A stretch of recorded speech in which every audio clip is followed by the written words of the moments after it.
ആദ്യത്തെ 4 മത്സരങ്ങളിലെ ഫ്ലോപ്പ് ഷോയുടെ ക്ഷീണം വാങ്കഡയിൽ അർദ്ധ സെഞ്ചുറിയോ അല്ലെങ്കിൽ സെഞ്ചുറിയോ നേടി തീർക്കുമെന്ന് പ്രതീക്ഷിച്ചുവെങ്കിലും അതുണ്ടായില്ല.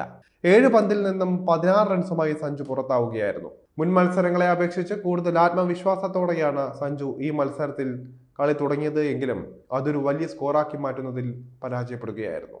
ആദ്യ 3 മത്സരങ്ങളിലും ജോഫ്ര ആർച്ചറാണ് സഞ്ജുവിനെ മടക്കിയത് എങ്കിലും ഈ മത്സരത്തിൽ മാർക്ക് വുഡാണ് അദ്ദേഹത്തെ പവലിയനിലേക്ക് മടക്കിയത്. തന്റെ പേടിസ്വപ്നമായ ജോഫ്ര ആർച്ചറെ സിക്സർ അടിച്ചാണ് അദ്ദേഹം വരവേറ്റത്. ഒരു ഷോർട്ട് പന്താണ് സഞ്ജുവിനെതിരെ ആർച്ചർ ആദ്യം പരീക്ഷിച്ചത്. എന്നാൽ അദ്ദേഹം ഒരുങ്ങി തന്നെയാണ് വന്നത്.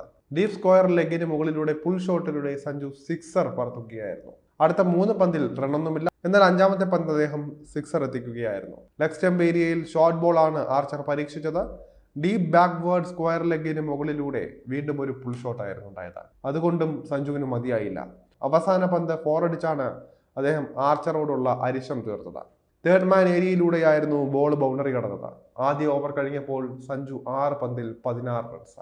മാർക്ക് വുഡിന്റെ 5-ാമത്തെ പന്തിലാണ് മലയാളി താരം വീണത്. മിഡിൽ ലെഗ് സ്റ്റംപ് ഏരിയയിൽ ഒരു ഷോർട്ട് പന്തായിരുന്നു ഇത്. പുൾ ഷോട്ടിനാണ് സഞ്ജു ശ്രമിച്ചത്. പക്ഷേ ആദ്യ ഓവറിലേതുപോലെ അത് ശരിയായി കണക്ട് ആയില്ല. ഡീപ് സ്ക്വയർ ലെഗ് ഏരിയയിൽ ബൗണ്ടറി ലൈനിനരികിൽ ജോഫ്ര ആർച്ചറുടെ കൈകളിലാണ് ഇത് വന്ന് പതിച്ചത്.